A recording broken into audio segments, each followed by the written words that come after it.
Hello, and welcome to the second episode of the CSS Battles walkthroughs.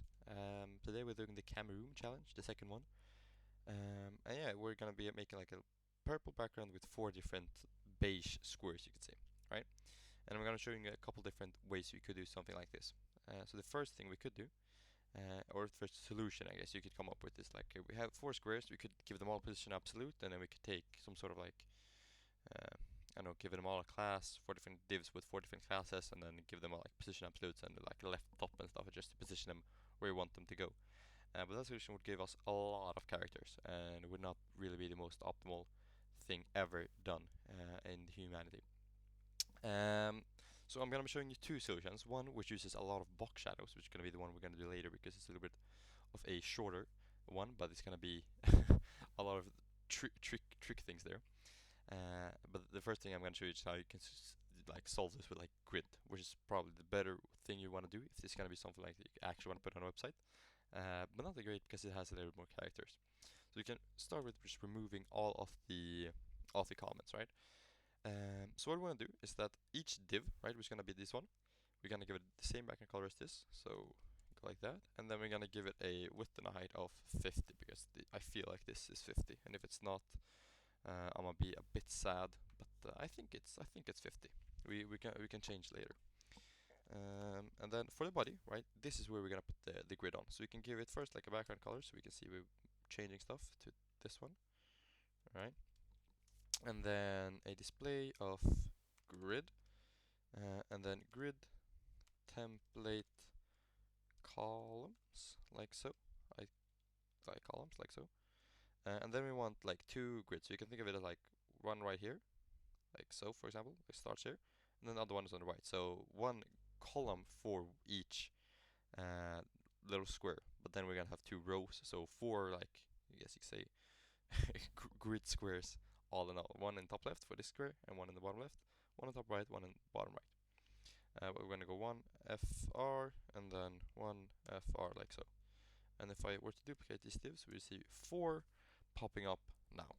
Alright? But now there are a lot of different things. Now they're like we have four squares and it looks sort of like we want them, but they're not at all positioned where we want them to go. So we could do this in a lot of different ways. I think we could just put like padding here. And let's go like 20 pixels. We're gonna see they're gonna be starting to shrink together. But I only want padding on the top and the left. And the shortest way you can do this is just top 20 pixels, 0 on the right, 0 on the bottom, and then like 20 pixels on the left again. Right? And we don't actually need the pixels here. We can just go 20 like so. This is the same thing as putting the pixels. And CSS will like infer that the 20 here is referring to 20 pixels. And then if we add this one, because this is how much padding we're gonna have on the left for the body, right? So this is sort of the space we can say here. How much space do we want there? Well, let's just sort of increment this till we sort of feel that that we want it. Okay, so I feel like yeah, this is too much. So it's probably like 50, no, 40, 42. There we go. That looks right at least, right? You can see that now the squares, the first squares are aligned on the horizontal line, but we need more padding on top so they go down. So here we can increment this one to like 40. 40 is 42. We can see now that one goes perfect, okay? Because now we have sort of the padding, so the space around like the top and the left here is what we want. But now we just need to like increment the gap and stuff here. So we can go gap, and here we can do the same thing. We want different gaps on the like between the columns and the rows. So we're gonna go like let's say 20 and then like 40, right? And I think here we can't ignore the pixels, yeah. So we're gonna go up to the pixels. So there's so much padding we want, or much gap we want between the rows, right?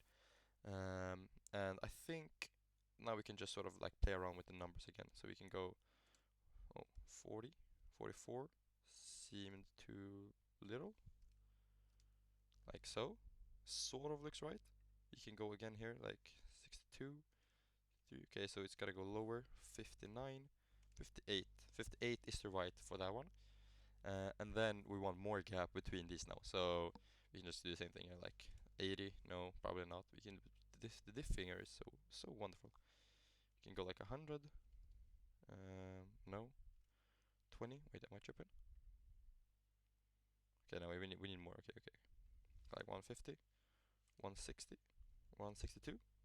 No, 158. There we go. And just like that, we have the perfect one. So we can put if I submit now, we're gonna see 100% match. But this is like 268 characters, and there are a lot of things we could do here right off the bat just to shrink down the known characters like a fair bit here. So first of all, for the div, we don't need to put the pixels here, so we can go like that. We can put away the white space right there. We can remove the beginning here, like so, and remove the white space there. And then just remove a lot of the white space right here, like so. Yada yada yada. And then for the divs here, we have a lot of characters for this one. And one thing that we did in the last challenge is also that we didn't have a div, we'd have a p tag, because the p tag just works like a div, but it's just less characters. So we can just have 4 p tags, and we don't want to close any of them. We can just go, okay, it's pretty annoying, like so, and then style the p tags. Then we're gonna see it works the same. But now we just lost a lot of characters. Okay, now, okay, with the p tags we're gonna change. We have to change the padding, I think. Yeah, we're gonna change the padding. So like here, like 30. No.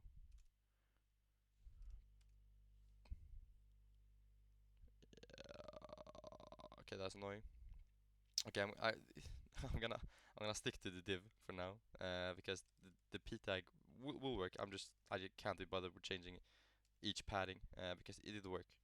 But I'm gonna be fine because we're not even gonna use this solution. I'm gonna show you another one in just a minute. But yeah, and then we can just go change it all the way up, and we can see how many characters we're gonna get. Like that, and like that, and then like so,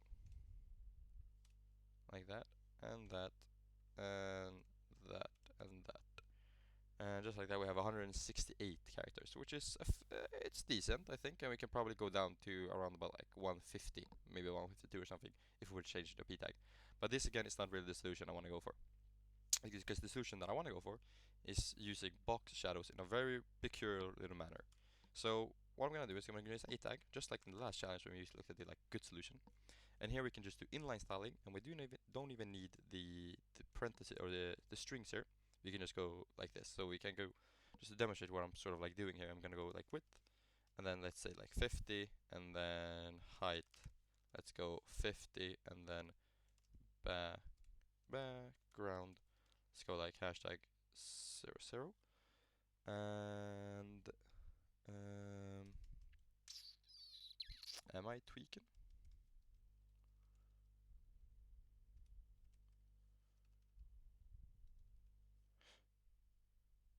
I think I am. Okay. Yeah, okay, I can't get this to work, but it's not even what I want to do. The one thing that I want to do is that I want to use a box shadow here, right? And with the box shadow, we can do a lot of like, you're gonna find a pattern in all of these videos and all of the solutions for CSS Battles, that box shadows and linear gradients for the backgrounds are extremely clutch, and you can do a lot of fun things about them, right? But for this one, we want to go with the, yeah, we want to like, we want to create 4 different box shadows for each one of these, and then a 5th one, which is again going to be very similar to how we did in the last video. We're just going to change the entire background for it. And if we want to change like the entire background, we can go 0 plus 0, so plus 0 plus, and then like 5, and then in this color right here, we can see all it became black. Well, if I do that, we're gonna see that this now changes the background color. And the first 3 or the first 2 here is like how much offset do we want on X and Y axis. We don't want any offset here. And then the plus 5 here sort of means like, it sort of refers to the how much, or I think the 5 in stands for like 5 inches or something like that. It just makes a big ass box shadow, and then we change the background color here to this color, right?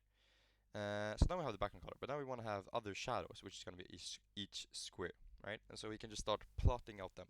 So we can go 67 pixels plus 67 pixels, and the plus just stands for like, it's just equivalent to a spacebar, because we can't have spaces when we do inline styling like this.